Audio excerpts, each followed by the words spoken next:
Hello साथियों, नमस्कार। कैसे हैं आप सभी? स्वागत है आप सभी का आपके अपने चैनल एसएससी विद्यालय में। आशा करते हैं आप सभी लोग अपने घर में होंगे, सुरक्षित होंगे, स्वस्थ होंगे। साथियों, अभी हम लोग करने जा रहे हैं यम्बी publication book by Ajay Kumar Singh का एसएससी सीजीएल 2017 के सारे सवाल। साथियों, पिछले पार्ट में हमने सेट नंबर 23 किया था। आज हम लोग करने जा रहे हैं सेट नंबर 24। जो भी साथी पहली बार इस वीडियो को देख रहे हैं उनको बताना चाहेंगे कि ये जो सेशन है प्रत्येक दिन शाम 6 बजे आता है आपके बीच में, और मैं आपके बीच में यम्बी पब्लिकेशन बुक का एक सेट लेकर प्रतिदिन शाम 6 बजे हाजिर होता हूं। आज ये सेशन किन्हीं कारणों की वजह से आपके पास थोड़ा लेट से पहुंच रहा है। चलिए शुरू करते हैं सेट नंबर 24। सबसे पहला सवाल कॉमन इरर का है। देखते हैं साथियों क्या है क्वेश्चन नंबर 1। सबसे पहला सवाल है कि my brother finds it difficult to pass away the time at our grandparents house. ध्यान से समझे यहां पर। तो यहां पर टाइम को पास करने के बारे में बात हो रही है ना, समय पास करने के बारे में बात हो रही है। तो आपको पता होगा कि जब भी हम यूज करते हैं पास अवे, ठीक है, तो पास अवे किसके लिए यूज करते हैं? जब भी किसी व्यक्ति की मृत्यु हो जाती है ना, जब भी कोई व्यक्ति की डेथ हो जाती है, तो वहां पर हम लोग यूज करते हैं पास अवे। यहां पर किसी भी व्यक्ति की मृत्यु हुई है क्या? नहीं ना। यहां पर बात हो रही है समय को पास करने की, ठीक है। तो साथियों, यहां पर जो पास अवे लिखा हुआ है, तो पास अवे यहां पर जो अवे लिखा हुआ है वो बेकार में लिखा हुआ है ना। अवे यहां पर यूज नहीं होना चाहिए था। क्लियर? अवे का उपयोग यहां पर, अवे का यूज यहां पर नहीं होगा। सीधा क्या लिखेंगे? My brother finds it difficult to pass the time at our grandparents house. ये क्लियर हो गया? यहां तक कोई दिक्कत नहीं। क्वेश्चन नंबर फर्स्ट का सही ऑप्शन क्या हो जाएगा? Option number B. चलिए आगे बढ़ते हैं। अगला सवाल क्वेश्चन नंबर सेकंड का आंसर आपको बताना है। क्वेश्चन नंबर सेकंड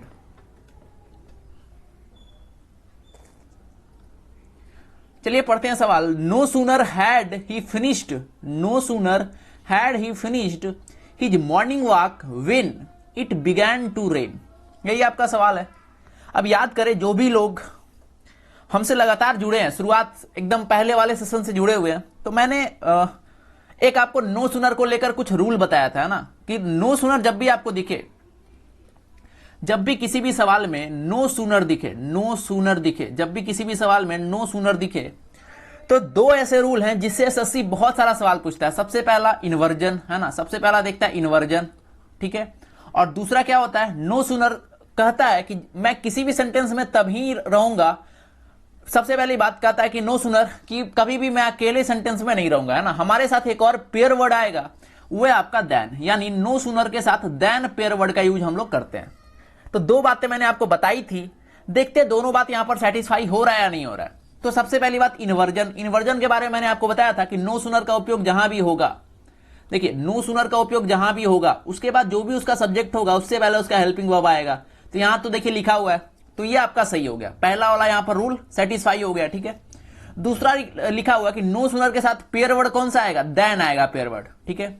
लेकिन ध्यान से आप देखें तो नो सूनर का पेयर वर्ड कहां लिखा हुआ? No sooner had he finished his morning walk when. अभी मैंने क्या बताया? नो सूनर कहता है कि मैं जहां भी रहूंगा अपने साथ देन को लेकर रखूंगा, है ना, देन के बिना मैं नहीं रहूंगा। लेकिन यहां पर विन का प्रयोग किया हुआ है, तो विन का प्रयोग सही है क्या साथियों? नहीं है ना। तो यहां पर विन का प्रयोग नहीं होना चाहिए था, यहां पर होना चाहिए था देन का प्रयोग। तो क्वेश्चन नंबर सेकंड का सही आंसर क्या हो जाएगा? Option number C. कोई दिक्कत नहीं। चलिए आगे बढ़ते हैं। अगला सवाल है क्वेश्चन नंबर थर्ड। क्या है क्वेश्चन नंबर थर्ड? यहां पर आपको पढ़ना है you work hard you can not succeed. अगर आप मेहनत करोगे तो आप सफल नहीं होगे, ये नहीं है, है ना। इसका क्या सेंस जा रहा है कि आप तब तक मेहनत नहीं करोगे। यू वर्क हार्ड, आगे क्या आना चाहिए था? अनलेस, है ना, अनलेस यानी आप तब तक मेहनत नहीं करोगे, आप जब तक मेहनत नहीं करोगे, यू कैन नॉट सक्सीड, आप तब तक सफल नहीं हो सकते, है ना। अगर हम अंटिल का उपयोग यहां करते, इसका मतलब क्या हो जाता? कि तब तक आप मेहनत करोगे, है ना, जब तक आप मेहनत करोगे तब तक सफल नहीं हो सकते। तो ये तो बिल्कुल गलत हो गया, ठीक है। अंटिल का उपयोग नहीं कर सकते, इफ तो होगा नहीं, टिल भी नहीं होगा।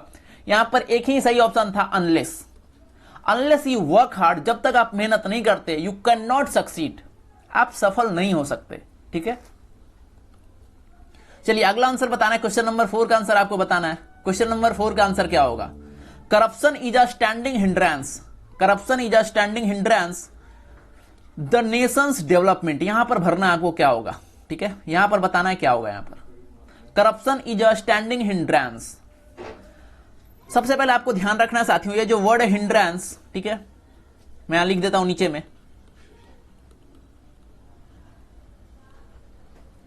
हिंड्रेंस जो वर्ड है, ठीक है, ये अपने साथ टू प्रीपोजिशन लेता है या फिर इन प्रीपोजिशन लेता है। ठीक है, हिंड्रेंस अपने साथ या तो टू प्रीपोजिशन लेता है या तो इन प्रीपोजिशन लेता है। क्लियर? अब देखिए, हिंड्रेंस टू का उपयोग हो या फिर हिंड्रेंस इन का प्रयोग हो, ठीक है, इसका मतलब क्या होता है? तो इसका मतलब होता है बाधा, है ना। इसका मतलब क्या होता है? रुकावट, बाधा, ठीक है, रुकावट। हिंड्रेंस टू या फिर हिंड्रेंस इन। अब देखिए यहां पर क्या कह रहा है कि करप्शन, जो भी करप्शन है वो किसी भी राष्ट्र, किसी भी नेशन के डेवलपमेंट में क्या है? रुकावट है। जब तक करप्शन रहेगा वो नेशन कभी भी डेवलप नहीं हो सकता। ठीक है, जब तक क्या है करप्शन, किसी भी देश में, किसी भी राष्ट्र में करप्शन है तो कभी भी वो क्या हो सकता है? कभी भी वो डेवलप नहीं हो सकता। ठीक है, तो यहां पर क्या आना चाहिए था? देखिए, टू और इन में से कौन सा दिख रहा है ऑप्शन में? ओवर तो नहीं होगा, अपॉन भी नहीं होगा, है ना, ऑफ नहीं होगा, टू। अगर टू की जगह इन भी रहता तो वो भी सही होता। क्लियर? तो ये नोट कर लेना, हिंड्रेंस टू या फिर हिंड्रेंस इन, इसका मतलब क्या होता है? रुकावट। चलिए अगला सवाल है आपका, word similar in meaning, synonyms, word similar in meaning. सबसे पहला वर्ड क्या है आपका? सबसे पहला वर्ड है साथियों लेथार्जी। कई बार रिपीट कर चुका है, फिर से आ गया आपके सामने। लेथार्जी का मतलब क्या होता है साथियों? इसका मतलब होता है सुस्त, है ना। इसका मतलब क्या होता है? इसका मतलब होता है सुस्त, आलसी व्यक्ति, सुस्त व्यक्ति, आलसी व्यक्ति, है ना। लेथार्जी का मतलब क्या होता है? सुस्त व्यक्ति, या फिर आप इसको कह सकते हैं आलसी व्यक्ति। ठीक है, बारी बारी से ऑप्शन देखते हैं कौन सिमिलर लग रहा है। ठीक है, एक्टिविटी, ठीक है, एक्टिविटी का मतलब क्या होता है? एक्टिविटी का मतलब होता है कोई गतिविधि, तो ये तो नहीं होगा ना, एक्टिविटी गतिविधि नहीं होगा। मॉडेस्ट, मॉडेस्ट का मतलब क्या होता है? मॉडेस्ट मतलब मामूली, ये भी नहीं होगा। प्लेजर मतलब खुशी, प्रसन्नता, ये भी नहीं होगा। आपका ऑप्शन नंबर बी में एक वर्ड लिखा हुआ ड्रॉसी, इसका मतलब भी वही होता है, सुस्त होना, है ना, आलसी होना, सुस्त, आलसी। ठीक है, ये समझ में आ गया। तो क्वेश्चन नंबर 5 का सही आंसर क्या हो जाएगा? ऑप्शन नंबर बी, कोई दिक्कत नहीं है। चलिए आगे बढ़ते हैं, आगे मूव करते हैं। अगला सवाल, अगला सवाल है साथियों आपका क्वेश्चन नंबर 6, हुड विंक। हुड विंक का मतलब क्या होता है? हुड विंक का मतलब क्या होता है? Question number 6। चलिए सबसे पहले इसका मतलब बताता हूं। हुड विंक का मतलब होता है किसी को धोखा देना, है ना, किसी के साथ फ्रॉड करना, धोखा देना।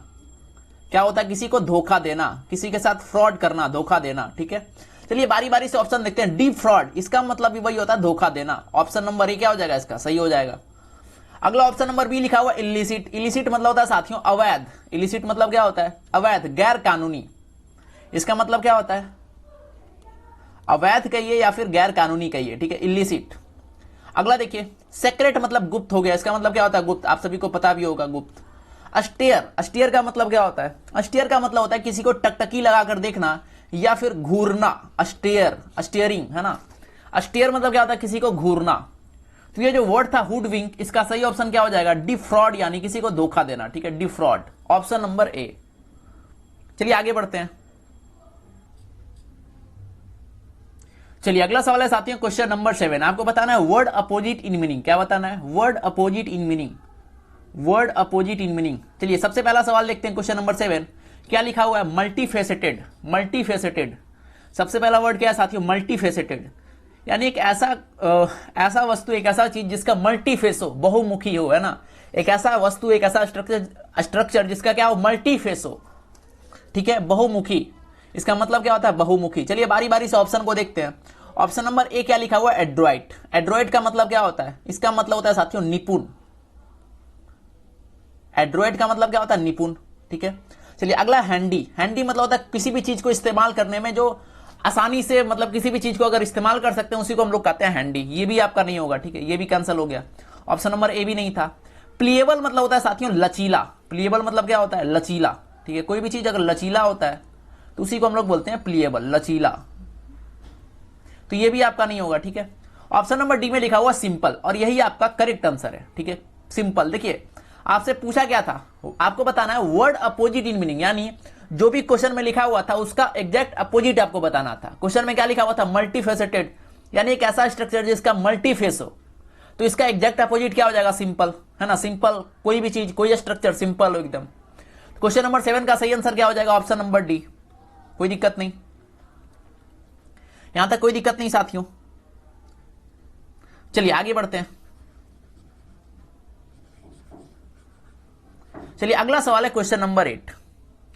देखते हैं क्वेश्चन नंबर 8 क्या है। क्वेश्चन नंबर 8 लिखा हुआ है साथियों ट्रेपिडेशन। ट्रेपिडेशन का मतलब क्या होता है? ट्रेपिडेशन का मतलब होता है घबराहट। इसका मतलब क्या होता है? इसका मतलब होता है घबराहट या फिर बेचैनी, आप कह सकते हैं घबराहट या बेचैनी। एक बात आप हमेशा ध्यान रखेंगे कि कभी भी आपसे पूछा जाए सिनोनिम्स एंटोनिम्स, ठीक है, तो पार्ट्स ऑफ स्पीच कभी भी चेंज नहीं होता, ठीक है, कभी भी पार्ट्स ऑफ स्पीच चेंज नहीं होता। यानी अगर यहां पर अगर लिखा हुआ नाउन, ध्यान से समझिएगा कि अगर ये लिखा हुआ नाउन, अगर ये क्वेश्चन आपका नाउन है, ये आपका क्या है? ये नाउन है, तो यानी आपके चारों ऑप्शन भी नाउन होना ही चाहिए, ठीक है, ये होता है सिनोनिम्स। तो अगर आप इस तरीके से मैच कराएंगे तो देखिए कोई चारों में से कौन सा आपको नाउन दिख रहा है? कोई भी नाउन दिख रहा है क्या? नहीं, चारों के चारों कौन क्या है? एडजेक्टिव है। तो इस हिसाब से आपका क्वेश्चन नंबर 8 क्या है? गलत है। लेकिन चलिए इसका हिंदी अर्थ के हिसाब से चलते हैं, देखते हैं कौन कौन सही आंसर होता है। तो ट्रेपिडेशन का मतलब होता है घबराहट। बोल्ड का मतलब क्या होता है? अब देखिए समझिएगा, कोई व्यक्ति है जो घबराया हुआ है, इस तरीके से समझिए, तो उसका अपोजिट क्या हो जाएगा? बोल्ड। बोल्ड मतलब क्या होता है? निर्भीक व्यक्ति, यानी एक ऐसा व्यक्ति जो किसी से नहीं डर रहा हो, ठीक है, बोल्ड। तो ये इसका क्या हो जाएगा? Correct answer. चलिए अगला देखते हैं काम। फिर से इस तरीके से आप सोचें कि कोई व्यक्ति घबराया हुआ है, काम मतलब क्या होता है? शांत होना, काम डाउन बोलते हैं ना, काम डाउन, शांत होना, ठीक है। तो कोई व्यक्ति घबराया हुआ है तो उसके अपोजिट में क्या हो जाएगा? कोई व्यक्ति शांत है, मतलब ऑप्शन नंबर बी भी इसका सही आंसर हो जाएगा। ऑप्शन नंबर ए भी सही है यहां पर और ऑप्शन नंबर बी भी सही है, ठीक है। अगला ऑप्शन नंबर सी फियर, ये नहीं होगा। वायलेंट हिंसा, ये भी नहीं होगा। क्लियर? तो समझ में आ गया। अगर शुरुआत से देखें तो क्वेश्चन नंबर 8 सही था ही नहीं, ठीक है, लेकिन अगर हिंदी अर्थ पर जाएं तो ऑप्शन नंबर ए और ऑप्शन नंबर बी दोनों आपका यहां पर सही हो जाएगा। चलिए आगे बढ़ते हैं साथियों। अगला आपका idioms and phrases. Idioms and phrases, सबसे पहला इडियम्स कौन सा है देखते हैं। सबसे पहला इडियम्स है kick the bucket. Kick the bucket, kick the bucket का मतलब क्या होता है? किक द बकेट का मतलब होता है साथियों मर जाना, टू डाई। कौन सा ऑप्शन में दिखा आपको? Option number C. Kick the bucket का मतलब क्या होता है? मर जाना, ठीक है, die, to die, option number C. अगला देखते हैं idioms an axe to grind. An axe to grind साथियों इसका मतलब होता है अपना स्वार्थ सिद्धि करना, यानी सिर्फ और सिर्फ अपने फायदे के बारे में सोचना। ऑप्शन नंबर में देखिए क्या लिखा हुआ है? एक्ट ब्रेवली, बहादुरी पूर्वक, ये नहीं होगा। ऑप्शन नंबर 1 गलत हो गया यहां पर, ठीक है, ये वाला नहीं होगा। एक्ट लाइक अ फूल, मूर्ख की जैसा, ये भी नहीं होगा। टेक रिस्क, रिस्क उठाना, ये भी नहीं होगा। To have a selfish motive, है ना, मतलब जो खुद के बारे में ज्यादा सोचे, इसी को कहते हैं axe to grind. Option number C is right answer, ठीक है। अगला क्वेश्चन नंबर 11, आपको बताना सेंटेंस इंप्रूवमेंट, यानी जो ब्रैकेट वाला पार्ट है उसमें आप क्या इंप्रूवमेंट कर सकते हैं। चलिए पढ़ते हैं सवाल साथियों। क्या लिखा हुआ है? We are looking forward for, we are looking forward for a positive response from you. अब देखिए लुकिंग फॉरवर्ड फॉर, आपको बताना चाहेंगे कि लुकिंग फॉरवर्ड जो आपका होता है साथियों लुक फॉरवर्ड, लुक फॉरवर्ड जो होता है अपने साथ प्रीपोजिशन टू लेता है, लुक फॉरवर्ड टू होता है और इसका मतलब होता है उत्सुकता से प्रतीक्षा करना। इसका मतलब क्या होता है? लुक फॉरवर्ड टू का मतलब होता है उत्सुकता से प्रतीक्षा करना, लुक फॉरवर्ड टू। अब देखिए यहां पर क्या यूज किया गया था? लुकिंग फॉरवर्ड फॉर, ये तो गलत हो गया ना, तो ऑप्शन नंबर डी यानी नो इंप्रूवमेंट तो होगा नहीं। अगला देखिए ऑप्शन नंबर ए में भी लिखा हुआ है looking forward to, looking forward to option number A में लिखा हुआ, चलिए ये तो सही हो गया। बी में देखते हैं लुकिंग फॉरवर्ड एट, ये भी गलत हो गया। सी में भी देखिए एट, ये भी गलत हो गया। हमेशा याद रखना लुक फॉरवर्ड जो होता है वो, ठीक है, लुक फॉरवर्ड जो वर्ड होता है हमेशा अपने साथ प्रीपोजिशन टू का प्रयोग करता है, ठीक है, और इसका हिंदी अर्थ क्या होता है? किसी भी चीज का उत्सुकता से, ठीक है, प्रतीक्षा करना, वेट करना। चलिए अगला सवाल है क्वेश्चन नंबर 12, ये आपको बतलाना है। क्वेश्चन नंबर 12 का आंसर बताना है आपको। क्या है question number 12? He promised to mend his ways, he promised to mend his ways, ये बताना है आपको। क्वेश्चन नंबर 12 बताएं इसका सही आंसर क्या होगा। देखिए आपको ये वाला जो पार्ट है इसको इंप्रूव करना है ना, ये जो पार्ट लिखा हुआ है इसको इंप्रूव करना है। सबसे पहली बात देखिए ही हैड अ प्रोमिस्ड, ये तो गलत हो गया ना, हैड ए ऐसा कुछ स्ट्रक्चर होता नहीं है कुछ, ठीक है। अगला देखिए ऑप्शन नंबर बी में लिखा हुआ है he promised for mending his ways. Mending, ये इसका प्रयोग हम लोग नहीं करते, मेंडिंग नहीं होता है ना, यहां पर कभी भी मेंडिंग का उपयोग हम लोग नहीं करते। मेंडिंग हिज वेज नहीं होगा, ठीक है। वाज प्रोमिस्ड, ये भी नहीं होगा, वाज प्रोमिस्ड ऑफ मेंडिंग ये भी नहीं होगा, सीधा होगा ही प्रोमिस्ड, उसके बाद 2 + V1 to mend his ways, ठीक है। ऑप्शन नंबर डी यानी no improvement, he promised 2 + V1 to mend his ways, ठीक है। 2 + V1 हिज वेज, ये आपका सही था। यानी क्वेश्चन नंबर 12 का सही आंसर क्या हो जाएगा साथियों, ऑप्शन नंबर डी। यहां तक क्लियर हो चुका होगा। चलिए अगला है साथियों वन वर्ड सब्स्टिट्यूशन। सबसे पहला सवाल question number 13, one who is determined to take full revenge for wrongs done to him, एक ऐसा व्यक्ति, ठीक है। ऐसे समझिए इसको, एग्जांपल के थ्रू समझे आप कि यहां दो व्यक्ति है, ठीक है। यहां पर ये दो व्यक्ति है, दो व्यक्ति यहां पर मैं बना रहा हूं, ठीक है। ये दो व्यक्ति है। अब देखिए इसका नाम है ए, इसका नाम है बी। ए ने बी को क्या किया था, एक वक्त ऐसा था कि ए ने बी को बहुत पीटा था, है ना। ए ने बी को बहुत पीटा, उसके बाद ए चला गया। अब बी क्या है, बी के साथ ये सेम कंडीशन हो रहा है कि वन यानी B who is determined to take full revenge for wrongs done to him, इसके साथ जो भी गलत हुआ, इसके साथ जो भी गलत हुआ, तो ये क्या सोच रहा है कि हम इसका फुल रिवेंज लेंगे, पूरा बदला लेंगे, जो भी हमारे साथ गलत किया है उसके साथ पूरा बदला लेंगे। तो इसको हम लोग क्या बोलेंगे, प्रतिशोध, है ना। तो यहां पर नाउन के बारे में बात हो रही है वन, तो इसको क्या बोलेंगे, एकदम शुद्ध हिंदी में क्या बोलेंगे साथियों, प्रतिशोधी। यानी एक ऐसा व्यक्ति, प्रतिशोधी, एक ऐसा व्यक्ति जिसके साथ गलत हुआ है और वो मनी मन सोच रहा है कि जो भी व्यक्ति मेरे साथ गलत किया क्या करेंगे, उससे हम बदला लेंगे, रिवेंज लेंगे। तो क्या कहते हैं उसको हम लोग कहते हैं साथियों विंडिक्टिव। क्या कहते हैं, विंडिक्टिव। विंडिक्टिव मतलब क्या होता है, प्रतिशोधी, विंडिक्टिव। ये आपका करेक्ट आंसर हो जाएगा, विंडिक्टिव, ठीक है। इनमिटी मतलब होता है शत्रुता, ये नहीं होगा। पेडेंटिक, पेडेंटिक मतलब क्या होता है, रूढ़िवादी। पेडेंटिक मतलब क्या होता है साथियों, रूढ़िवादी, याद रखना है। निगर मतलब होता है ब्लैक, एक ऐसा व्यक्ति जिसका स्किन ब्लैक होता है, ठीक है, उसी को कहते हैं निगर। ये क्लियर हो चुका होगा। क्वेश्चन नंबर 13 का सही आंसर क्या हो जाएगा, ऑप्शन नंबर डी, विंडिक्टिव। चलिए अगला सवाल है क्वेश्चन नंबर 14, इसका आंसर बताना है आपको। क्वेश्चन नंबर 14, चलिए देखते हैं क्वेश्चन नंबर 14 क्या कह रहा है। Just punishment for wrong doing, ठीक है। Just punishment for wrong doing यानी गलत काम के लिए जो मिलने वाला जो सजा होता है, पनिशमेंट होता है, उसको हम लोग क्या कहते हैं। चलिए बारी बारी से ऑप्शन को देखते हैं। डैंडी, डैंडी मतलब होता है रंगीन मिजाज वाला व्यक्ति, फैशन करने वाला व्यक्ति, ये तो नहीं होगा। प्रोडिजी मतलब होता है एक ऐसा बच्चा, एक ऐसा व्यक्ति जिसमें अद्वितीय गुण हो, है ना, बहुत होनहार हो, उसको कहते हैं प्रोडिजी। तो ये भी नहीं होगा, ठीक है। अगला वैगन, वैगन मतलब होता है गाड़ी, बैंड वैगन आपने सुना होगा, ये भी नहीं होगा आपका। नेमेसिस मतलब होता है कि बुरे काम के लिए जो दंड मिलता है, ठीक है, उसी को हम लोग कहते हैं नेमेसिस। तो क्वेश्चन नंबर 14 का सही आंसर क्या हो जाएगा, ऑप्शन नंबर बी, ठीक है। क्लियर यहां तक। चलिए आगे बढ़ते हैं। अगला है क्वेश्चन नंबर 15, आपको बताना है इनकरेक्टली स्पेल्ड वर्ड, चार में से कौन गलत लिखा हुआ है उसका मतलब आपको बताना है। क्वेश्चन नंबर 15, चलिए सबसे पहला वर्ड क्या है साथियों, कंटिन्यूअस, ये आपका सही है, लगातार, कंटिन्यूअस, ये आपका सही था, ठीक है, इसमें कोई भी गलती नहीं है, ये सही है। अगला ग्लैमरस, यहां पर थोड़ा सा कुछ छूट रहा है, क्या छूट रहा है, GLAMOROUS, ठीक है, यहां पर यस को मैं हटाता हूं, यूएस, ठीक है, ग्लैमरस, GLAMOROUS, ग्लैमरस। ग्लैमरस का मतलब क्या होता है, शानदार। ग्लैमरस का मतलब क्या होता है, शानदार, ग्लैमरस, ठीक है, शानदार, ये समझ में आ गया। मेटिकुलस, ये भी आपका सही था। मेटिकुलस मतलब क्या होता है कि एक ऐसा व्यक्ति जो छोटी से छोटी बातों का ध्यान रखता हो, मेटिकुलस, ठीक है। विशियस, विशियस का मतलब क्या होता है, वेरी बैड, बहुत बुरा। तो ये तीनों जो था सही था, इसमें थोड़ा सा गलत था, इसको मैंने सही कर दिया। तो आपसे पूछा ही गया था जो गलत लिखा हुआ था, यानी ऑप्शन नंबर बी क्या हो जाएगा साथियों, सही आंसर हो जाएगा। क्लियर यहां तक। चलिए आगे बढ़ते हैं। अगला सवाल है क्वेश्चन नंबर 16, देखते हैं क्वेश्चन नंबर 16 क्या लिखा हुआ है। सबसे पहला वर्ड है सेकेंडरी, सेकेंडरी, ठीक है, ये आपका सही है। सेकेंडरी मतलब पता है क्या होता है, सेकेंडरी, ठीक है।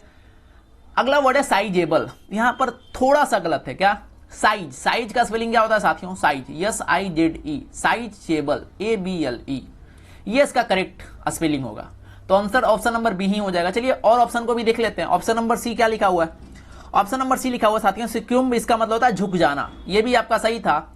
और सस्टेनेंस भी आपका सही था, ठीक है। सस्टेनेंस मतलब क्या होता है, किसी भी चीज का भरण पोषण करना, ये भी आपका सही था। इसका मतलब क्या होता है, भरण पोषण करना, भरण पोषण, ठीक है।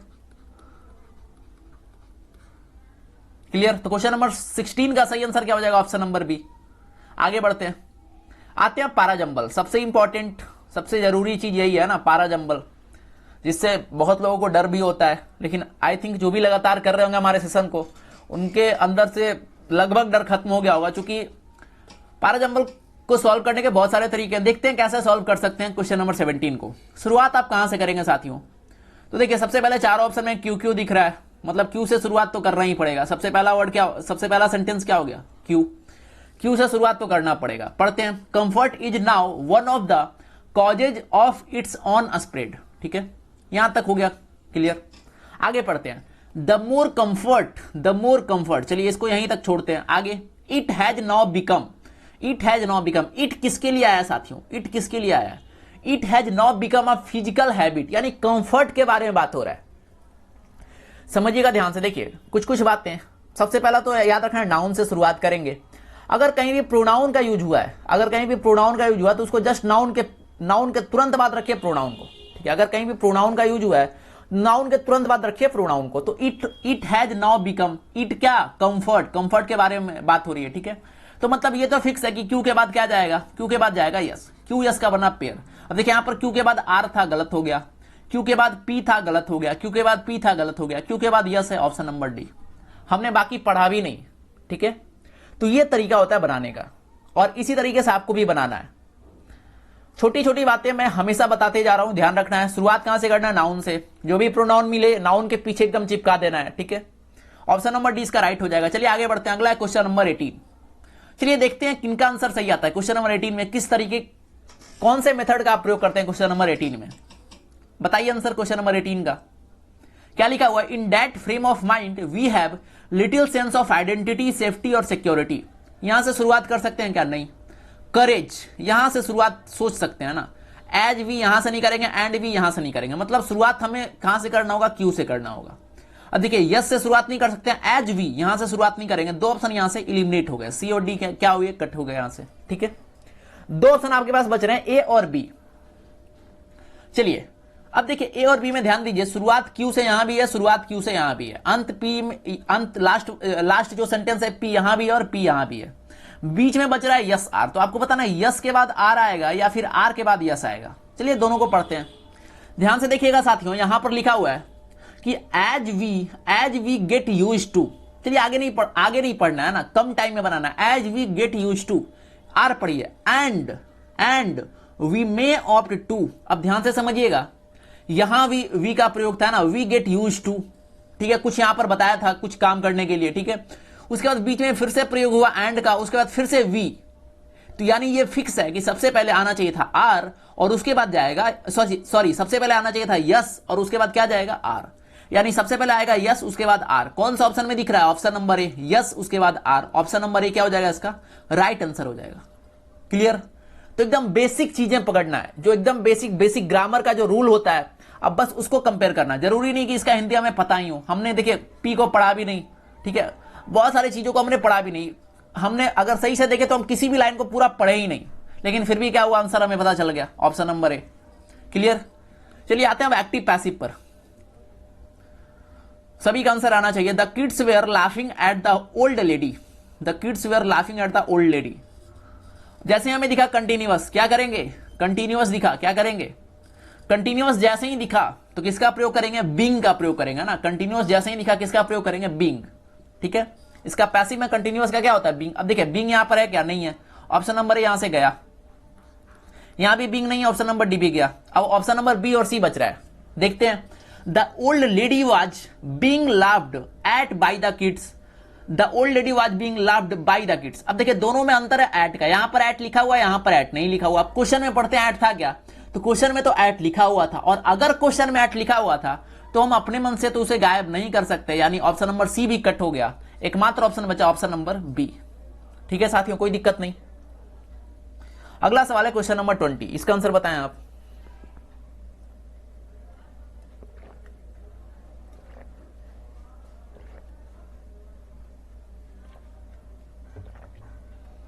क्वेश्चन नंबर 20 क्या लिखा हुआ है?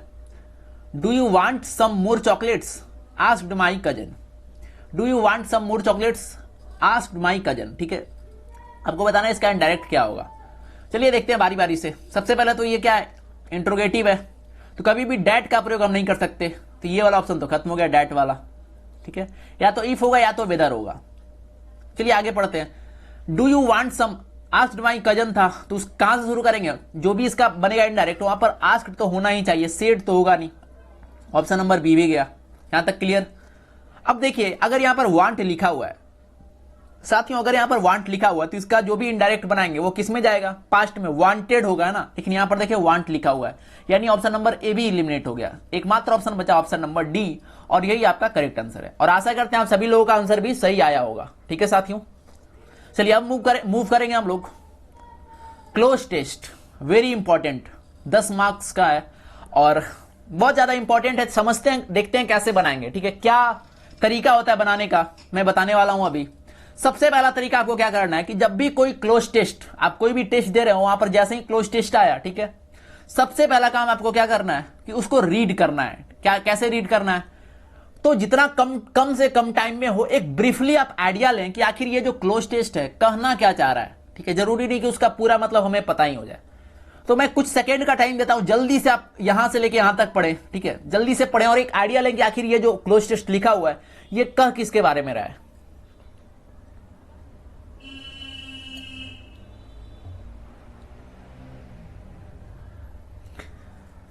चलिए, आशा करते हैं आपने पढ़ा होगा। तो आपको क्या पता चला कि ये जो लिखा हुआ है साथियों, ये आपका जो जुडिशियरी के बारे में है ना, उसके बारे में लिखा हुआ है कि किसी भी देश में, अगर किसी भी कोई भी लोकतांत्रिक देश है, ठीक है, तो वहां पर जुडिशियरी का बहुत ही ज्यादा इंपॉर्टेंट होता है, वहां बहुत ज्यादा इंपॉर्टेंस होता है उसका। ठीक है, उसी के बारे में ये चर्चा था। चलिए शुरू करते हैं। अब जैसे ही आपने एक बार पढ़ा तो उसके बाद क्या करेंगे, उसके बाद दोबारा फिर से पढ़ेंगे, लेकिन क्वेश्चन के साथ साथ। सबसे पहले क्वेश्चन नंबर 21 पढ़ते हैं। सबसे पहले यहां पर एन इंडिपेंडेंट, ध्यान से देखिएगा, an independent, able and upright judiciary is the hallmark of a free country. क्या यहां पर भरेंगे, ऑटोक्रेटिक, लिबरल, पार्टिसिपेटिव या डेमोक्रेटिक।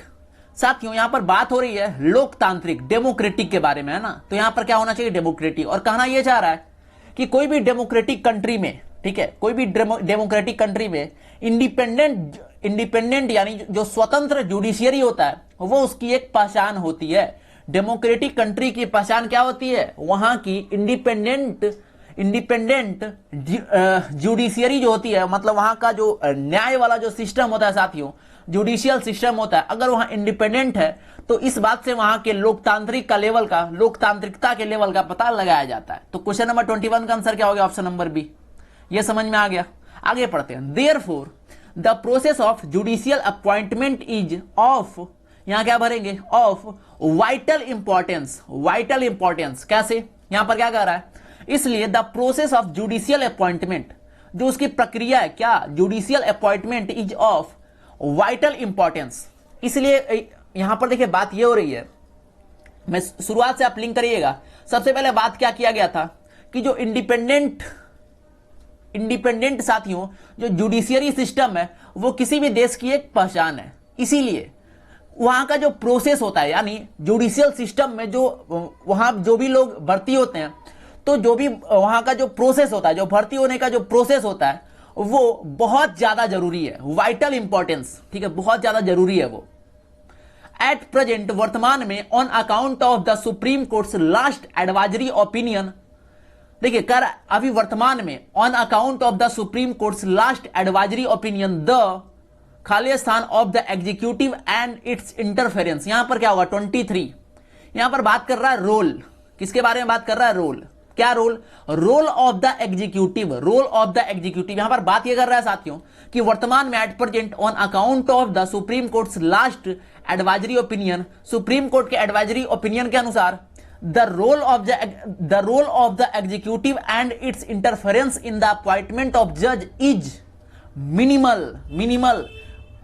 देखिए यहां पर बात ये हो रहा है, यहां पर सुप्रीम कोर्ट का जो लास्ट एडवाइजरी ओपिनियन था, मैं समझाने का प्रयास कर रहा हूं, समझिएगा आप। एडवाइजरी ओपिनियन जो था, उन्होंने क्या कहा कि जो रोल होता है एग्जीक्यूटिव का, ठीक है, और उसका इंटरफेरेंस का, वो बहुत ज्यादा कम होना चाहिए, और वो ऐसा दिख रहा है।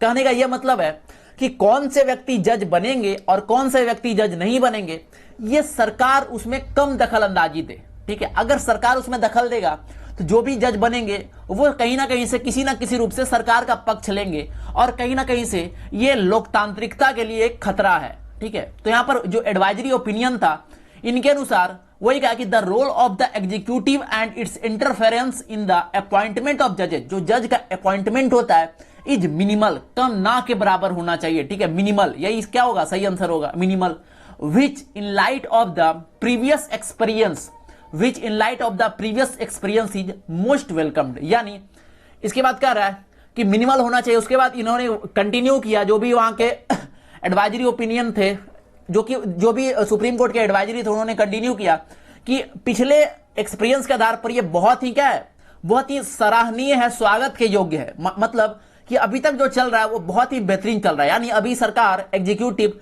कोई भी इंटरफेरेंस नहीं कर रही है, ठीक है। तो बहुत ही प्यारा, बहुत ही बेहतरीन क्लोज टेस्ट था ये, ठीक है। और आशा करते हैं आप सभी लोगों को ये समझ में भी आया होगा, तरीका भी पता चला होगा किस तरीके से हम लोगों को पैसेज वाला पार्ट सॉल्व करना चाहिए, ठीक है साथियों। तो आज का जो सेशन है हम लोग यहीं पर समाप्त करने वाले हैं। फिर मिलेंगे कल पुनः शाम 6 बजे। तैयार रहेंगे आप कॉपी पेन लेकर, कल पुनः शाम 6 बजे मिलने वाले हैं, और प्रत्येक दिन हम लोग मिलने वाले हैं शाम 6 बजे। अगर आपको अच्छा लगे तो इसे शेयर भी करिएगा अपने दोस्तों के बीच में, ठीक है। और कंटिन्यू रहिए, अगर इंग्लिश में आपको बेहतर मार्क चाहिए तो कंटिन्यूटी बहुत जरूरी है, चाहे वो प्री के 50 आउट ऑफ 50 के बारे में बात करें या फिर मेंस में 195 प्लस आउट ऑफ 200 की बात करें, दोनों में से जो भी आपका टारगेट है, इसमें कंटिन्यूटी बहुत जरूरी है। कंटिन्यू रहें, मेहनत करते रहें। एक ऐसा वक्त जरूर आएगा साथियों जब आप भी मतलब ये 50 आउट ऑफ 50 और 190 प्लस वाले क्लब में आप भी शामिल होंगे, है ना। आपका भी बहुत हद तक इंग्लिश बेटर होगा, ठीक है। चलिए साथियों, मिलते हैं फिर अगले पार्ट में, कल मिलते हैं। तब तक के लिए अपना ख्याल रखें, घर में रहें, सुरक्षित रहें। बहुत बहुत धन्यवाद आपका, थैंक यू, जय हिंद।